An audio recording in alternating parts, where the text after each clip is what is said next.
Welcome back to a professional match of StarCraft 2. What I've got for you today is a Protoss versus Zerg that's apparently a bit of a banger. I haven't seen this particular game yet, but apparently our Protoss player has got a bit of a trick up his sleeve. So I'm excited to find out exactly what ends up going down right here on Oxide. So spawning here in the bottom left-hand corner of the map and playing with the blue Protoss probes, we have MaxPax's.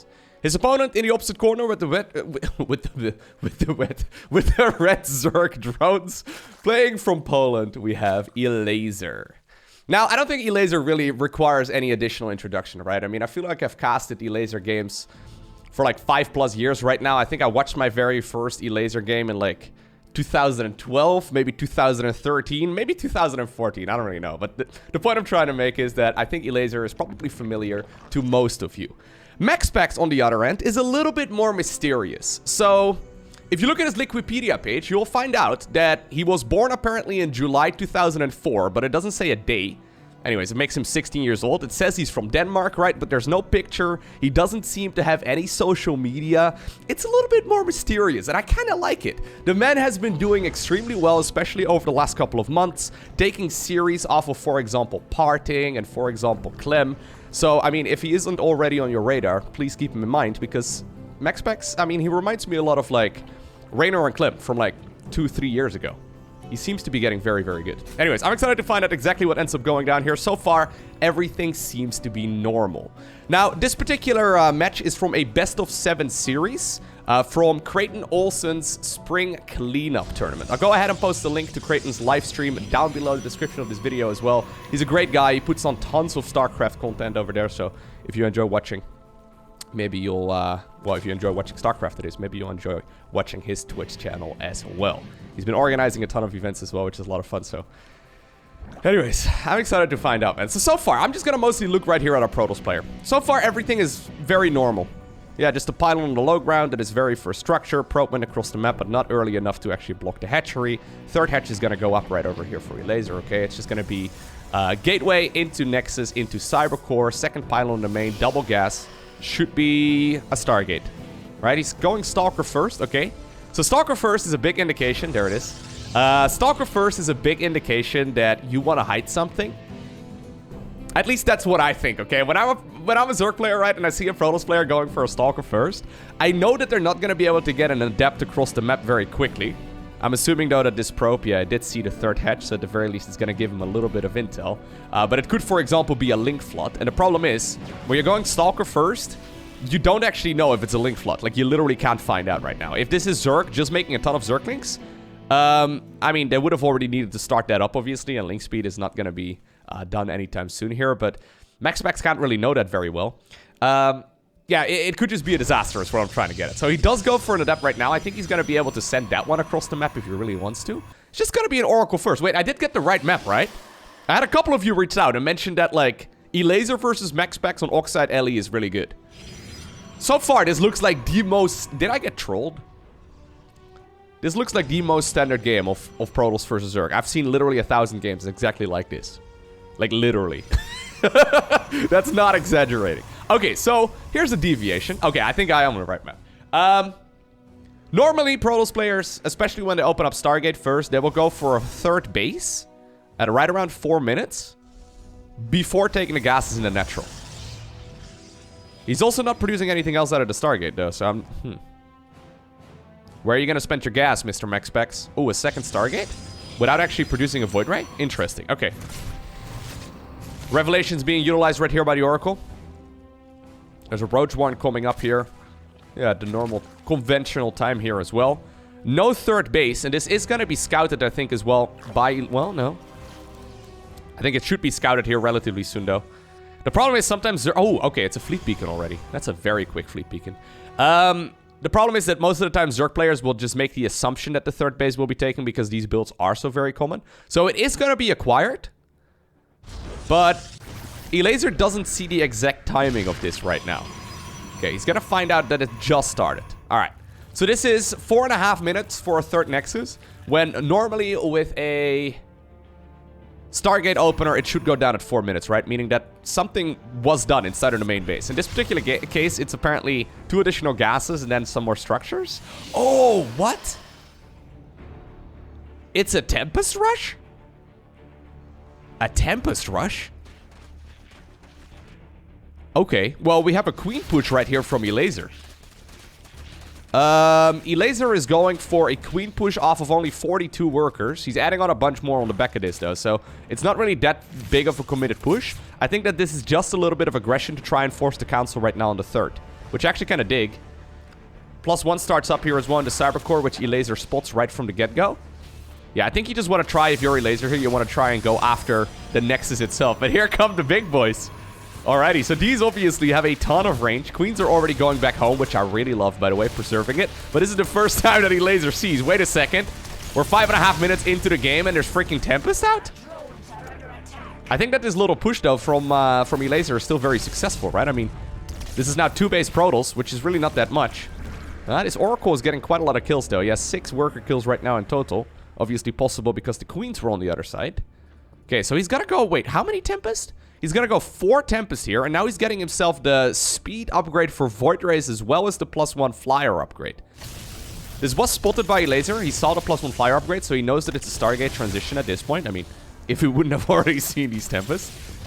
So Tempests are actually a little bit of an odd unit. They have insane range when it comes to air-to-air. However, their air-to-ground range is significantly lower, meaning that, yeah, they need to be kiting like this. They also have a very, slow charge-up time for each of their attacks, but they do deal a tremendous amount of damage. Zerglings once again over at the third base, couple roaches over here as well. So we're at 4 Tempests. I don't actually know what the number is. Is 4 Tempests enough to one-shot a queen? Because I think that's what he's looking for right now, right? If you can pop these queens one at a time, actually, that'd be kind of rough. Oh, you know what? This actually makes a little bit of sense. So, the only reliable counter that Zerg really has against Tempest is Corruptors, right? I mean, you can also, I guess, go Vipers, but that's kind of difficult to pull off. Corruptors make a lot more sense right here in the mid-game. Oh, no, you need 1 more. Dude, what about 5 Tempest? I'm thinking 5 Tempest here. 5 Tempest to one-shot a queen? That would actually be kind of neat.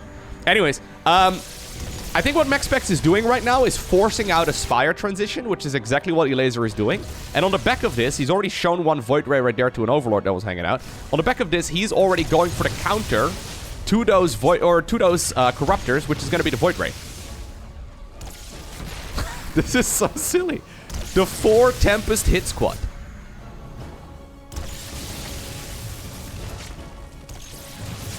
I feel like there could have been more damage done, to be honest. Ooh, don't lose 1, man. Losing a Tempest here would be a disaster. Okay, putting the weakened Tempest in the back. I kind of like it. Queens have a lot of range, but not as much as Tempest.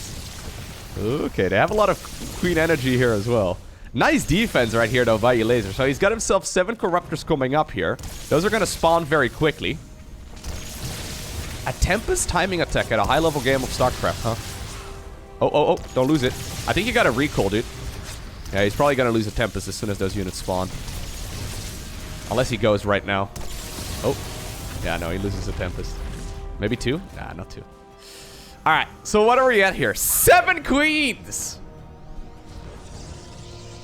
Makes you wonder why this happened or why this doesn't happen more often, right? So right now, this is actually awkward. We're talking 8 queens and like 11 Corruptors, but there's already like 8 Void Rays out. So Void Rays deal bonus damage against armored units, right? As I've said a million times before.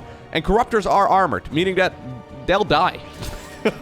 Like in a straight up battle, there's no way that Corruptors win. Unless you get like critical mass and you can like pop a Void Ray and run, right? Pop a Void Ray, run. Pop a Void Ray, run. And you can like do like stutter step micro with What I like here is that MaxPax's is almost treating this as like a standard macro game. These Void Rays do have speed, by the way. Okay, 110% ends up going down here. Yeah, they're actually quite fast. The queens are still helpful. 1 Muta comes up, but I think that's a misclick. That must be a misclick. I'm wondering about 5 Tempest. 5 Tempest to one-shot this? This is a scary army, actually, from Protoss, man. This is an army that does not mess around.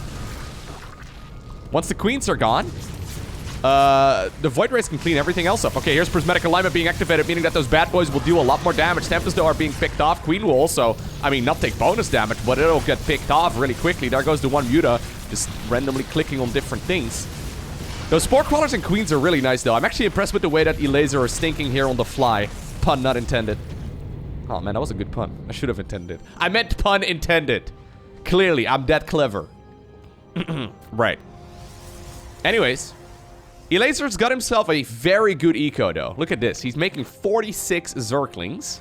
I don't know if I like the 46 Zerglings too much, but I mean, since he's spending a lot of his mineral, or sorry, a lot of his gas right now on Corruptors, which he kind of has to double down on, he's going even for the Pathogen Glance upgrade as well. Okay, so that's the Infestor energy upgrade, which I kind of like. Anyways, he's gonna have himself a pretty scary army. These Zerglings can do a lot of run-by damage, right?